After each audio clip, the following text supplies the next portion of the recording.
it allows you to write very beautiful code, but this is how all the things are happening behind the scenes.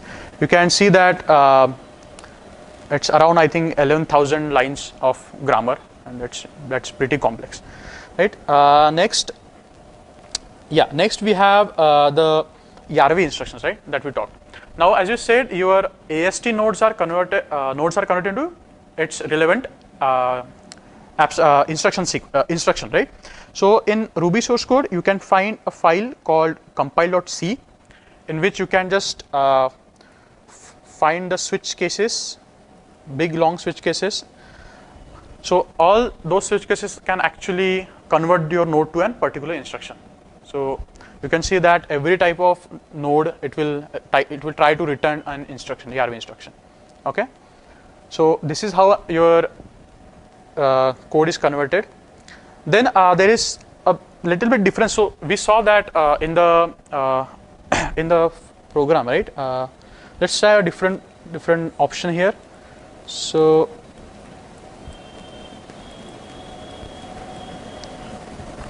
there is something called Parse Tree as well. So how Parse Tree is different from your abstract syntax tree. So the way we call it abstract, it's because it only has very concise information. It does not actually include all the information in your program. For example, it also does not include white space or probably new lines variables. It will just get your logic. But if you want, you can also see the parse tree using --dump parse tree option in the Ruby command line. So you can actually see the complete parse tree that is generated. Now this is probably 15-20 lines of code, and this is the parse tree that is generated. Now we'll see the AST in the demo that is generated. And yeah, so now once your nodes are mapped into instructions, we'll just execute that instructions. So that is how YARV is processing your code. Okay, so this is the Ruby VM module. If you go to Ruby module, you'll see the notice that all the things are experimental. You should not use it for probably, you can use it for fun, but nothing more than that. So okay, so we'll see three modules here. One is the Ruby VM core module. Then we'll see AST, which was introduced in Ruby 2.6.0, and the instruction sequence. Okay, so okay, now again, yeah, all the demos will only work on MRI Ruby. Okay, so that is that. So now okay, I'll try again. I'm not sure.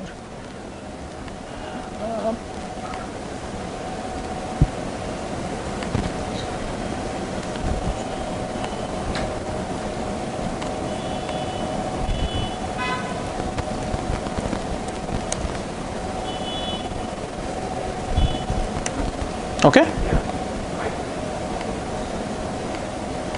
All right. Okay. ठीक. So we'll just check our version. It is 2.6.0, and we'll fire up an IRB session. Okay. So we'll see first what is Ruby VM module. Okay. Now Ruby VM module provides us a nice function called stat. Okay.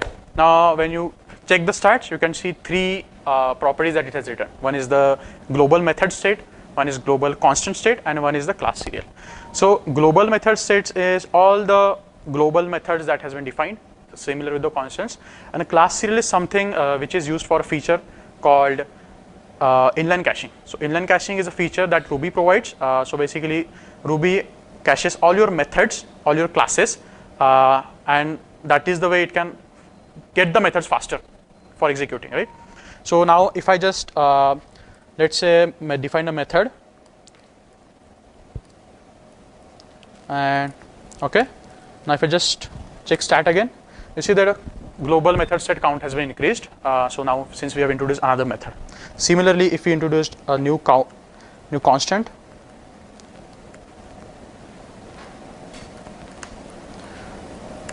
the global constant state has been increased by 1. Okay, so Ruby is actually tracking all the state into your RB session at this moment. So now class serial, right? Let's see the old class. Okay, now what if I just create a class, right?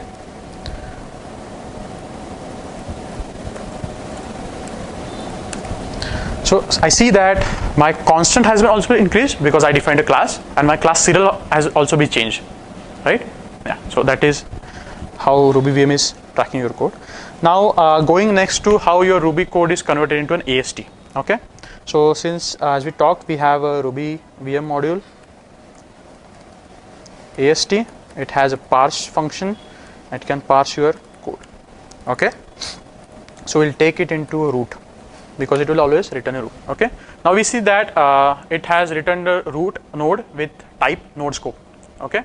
So what type, what kind of methods our node provides us? So we can check that using root dot methods. But okay, so it has also few methods that it's not that are not of its own, right? So what we can do is we'll just take out all the object methods. Okay, now these are just root methods. Okay, what we can do is we have type method, we have first line, last column, children's, and first line number. Okay, all of these methods can, so basically all of these methods give you where that node starts in your source code. Okay, the line numbers, right, the column numbers, and the type is nothing but your type of your node. Okay, so it is a scope node because will obviously recover scope for execution, and then we'll look at all the children that it has, right? It have a children called another operation call. Okay, so what our operation was, we had code 2 plus 2, right? It is very simple code. So if I just check the first node and type, it's an operation call, and what children it has. So it has identifier and it has an array, right? So what was our basically right? Okay, so your addition can actually take multiple parameters, right? So it gives you an array node as well as identifier node for the addition, and the I mean this can actually just go on. You can check all the roots in the tree, but what purpose it can solve, right? So let's say you want to write a simple program that you want to count the number of function calls made in your program or the number of function definitions in your program, right? So what I've done is I have written a very small code for that. So see what this code is doing. It has defined a method called count function calls, right?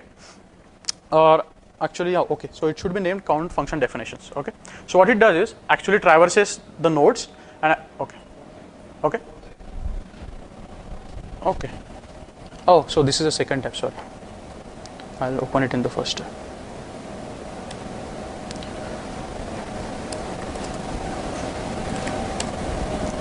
Is this visible? Yeah. So what it does is it actually passes all the nodes into your tree, and it will check the node type. If it's a node type definition, that means it's a definition, right? So then we'll again go recursive loop into all the childrens, and we'll perform the same thing, right? So it's just a simple recursive call which actually returns me all the definitions. So at this moment, I have commented the first function, right? So I have just only one function. I can just run this function, Ruby count method definition. Right? It gives that it found a one definition. So I'll just vi and also do you know this syntax code less than bracket? It is called here docs. I didn't know that before. So it allows you to create long strings.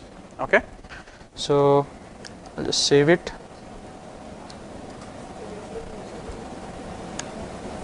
Okay, now since I have uncommented that, I'll see that we have now two definitions, right?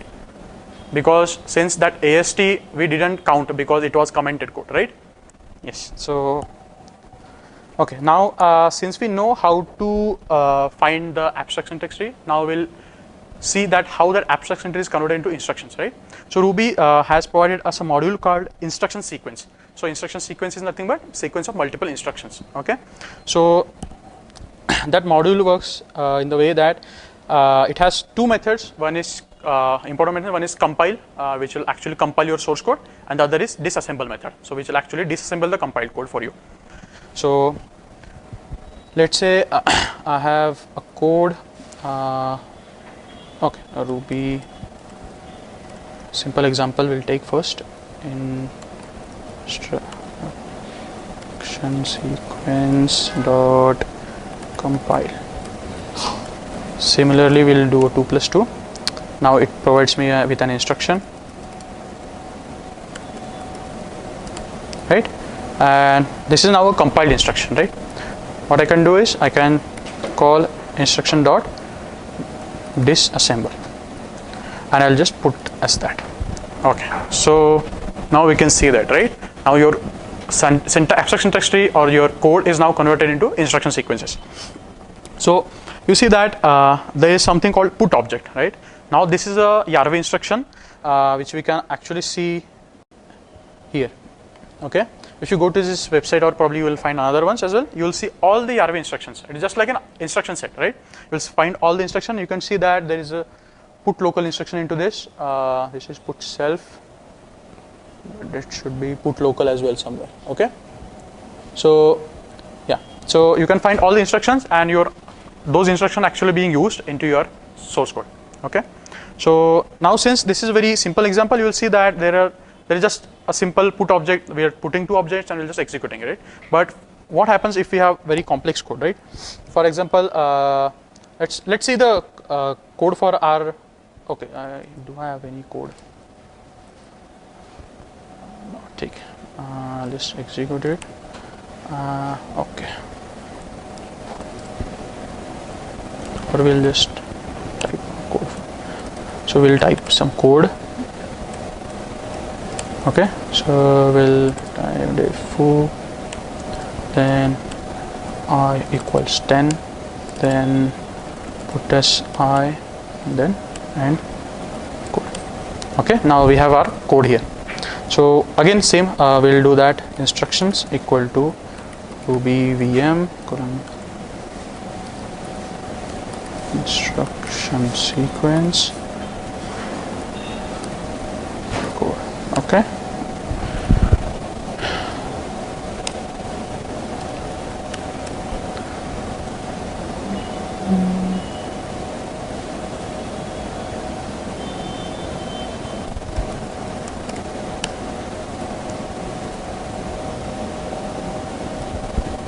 what did go wrong?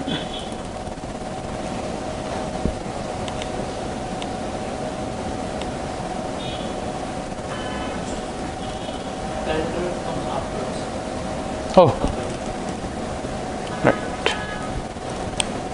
right, we got it. Thanks. So okay, now I'll just disassemble this instruction. Put as instruction dot disassemble. All right, now we can see, right? Now this has got a big instruction sequence, right?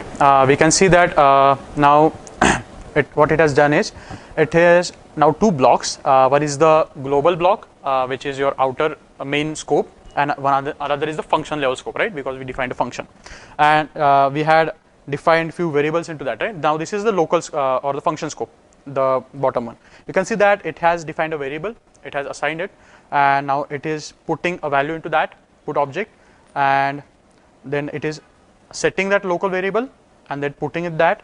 And similarly for the outer scope, and again you can see the local tables that are being maintained, and if there is any function, what arguments are being called. There is some other information into this. For example, you can see the method IDs and all.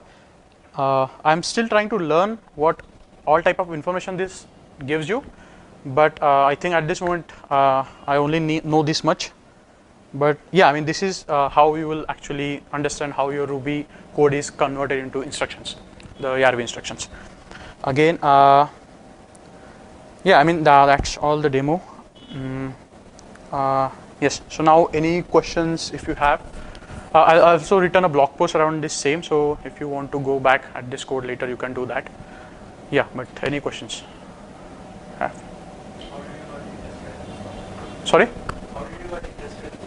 So the first slide was about motivation, right? The ML on source code. So then I came to know about abstraction. Then I got into actually how this AST in Ruby works.